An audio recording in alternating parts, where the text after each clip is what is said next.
Hey, welcome back, everybody. Thank you for so much for being here. And again, thank you for being so patient. Many of you asked about this because of their diabetes. What is so much about being insulin resistant, having issues with my insulin? How does this all work? And sorry it took a while, but I'm finally getting around to it, and we'll try to cover the subject as clearly as possible for you. If you have any questions, feel free, put them in the comments. I'll be glad to answer them. So, how does this all relate to? But first, before we start off, let's just make sure that we understand that this information, yes, it may be from trials, medical research, from universities, and all that, because I'm not a doctor. And please don't stop any of your medication. If you see something in here, you say, "Oh, then I don't have to take my medication." No, no, no, no, no. Make sure that the doctor follows you if you want to try steps in trying to eliminate medication, but don't stop it unless he tells you to reduce it. Okay, now that we got this out of the way, let's take a look. How does type 2 diabetes relate to insulin or insulin resistance, not enough insulin, all that? Well, it all starts with the food that you eat. Yeah, the food that you put in your mouth is a majority of all the issues of insulin. How does that work? Well, food that you eat gets transformed, the majority of it, to glucose. Glucose is equal to sugar, same thing. Okay? And where does that glucose go? It flows around into your bloodstream. And that's extremely, extremely bad. So the body says, no, I got to get that sugar out of the way. So what does it do? It tells the pancreas, hey, pancreas, create the equal amount of insulin that you need to make sure that all that glucose gets put into a cell, okay? Or in some of it, there's about 10% that gets put into your muscles. So basically, it creates insulin. The insulin acts like a bouncer or a key that opens up your cells and lets the glucose go in, okay? And it saves about a 10% of it to go into your muscles in case you need to run from a lion or a bear or whatever, or you're scared. You need that energy, that burst of energy. It always protects itself, make sure that you have just that good amount.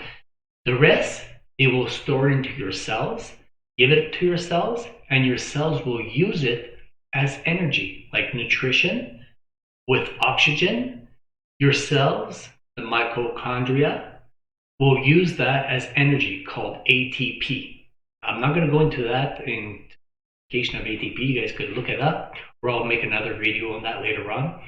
But it's like a battery, okay? Your little mitochondria and uses that glucose and oxygen to create the energy that you need in everyday tasks, okay?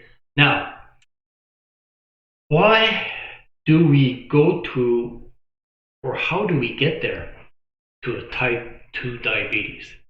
Well, basically, we know the manufacturers have hijacked our food from a long time. We got a lot of sugar in it.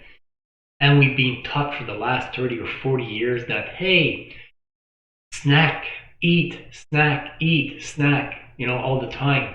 Make sure you get all that calories that you need and that protein. Well, what happens is this, what you see. And especially, let's exaggerate. Let's say 20 over here would be the normal range, which your insulin wouldn't go like being called high, wouldn't be called excess. Okay?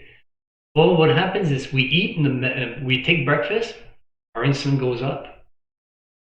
We start bringing it back down, but by the time it's not even back down to a normal level, we start snacking again. And on and on. We have lunch, and then we have another snack. And then when dinner comes around, and we have that midnight snack. And after that, our insulin takes 3 to 4 hours to get right back down to normal levels and go back down. Well, what do you think happens with your pancreas? Always in overdrive. It's like driving a car. You could drive it normally, make your transmission last for 300-400 kilometers or miles, whatever you want to take, or you could put it in overdrive all the time, putting the kick down, and make it last 150 to 200 miles instead. And you have to change your transmission, and your motor's probably not far behind. It's like overdriving your full system all the time. So let's say if we go for 3 days, 3 meals. We have our breakfast, we have our lunch, and we have our dinner.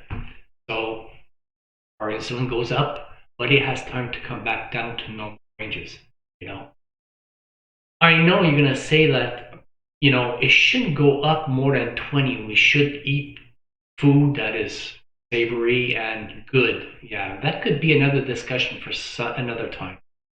We cannot be afraid of insulin spikes. Hey, you just take a big steak or something like that, and your insulin is going to go way up. You need the protein, or like you could eat something else. If not, if you want to make your insulin always low, you'd be always eating fat or other type of foods. But you can't eat that all the time, so we can't be afraid of insulin. Okay, I'm not saying this is good 3 times. I eat a savory breakfast. And my insulin doesn't go higher than about 18 and comes down very slow and keeps me energy for most of the day. But like I said, this is another a discussion for another time. Okay, so this is it. It's an overdrive all the time. So how does this affect your cells into, or your insulin, all this in being creating to become type 2 diabetes? Well, you keep knocking at that door of the cell. The insulin keeps knocking at that door and saying, okay, I got to open, I got to put more glucose inside. Let's say it's a bar. Okay, the glucose is the bouncer. There's 100 people that are allowed in there. 100 glucose. What happens after it's full? It's full. Even though the bouncer even though he opens the door, you can't go in there, you can't fit in. It's just that overdoing it, knocking on that door all the time on a cell. At a time, the cell just it shuts itself off. And shutting itself off, after a while, it just says, hey, I got enough. Even though it's starving because it doesn't have any glucose anymore, it goes into an oxidative stress because of the mitochondria, whole thing around it, and dies. That's what you have below. Cells attacked by free radicals. Okay, this is an example, but the cell just goes into oxidative stress and just dies away.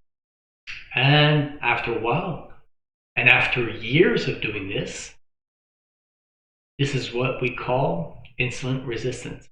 Your cells are being resistant to insulin and just don't want to open up anymore. What happens? You eat sugar. Your body keeps transforming those carbohydrates, those fine, refined grains and all that. And it just has nowhere to put it. And this is when it gets really dangerous. And when treatment starts with type 2 diabetes. So, it's like I said, yeah, with years, sugar, grains, seeds, refined flours, and all that, glucose just keeps increasing and can't get absorbed. This leads to many different diseases, including diabetes. So I hope this helps understand on how a quick view of all this works. I got other videos set on this, on oxidative stress, insulin, or glucose that you could verify. And hope this answers your questions. If you do have any other questions, feel free. Write me a note. I'll be glad to answer them. Right.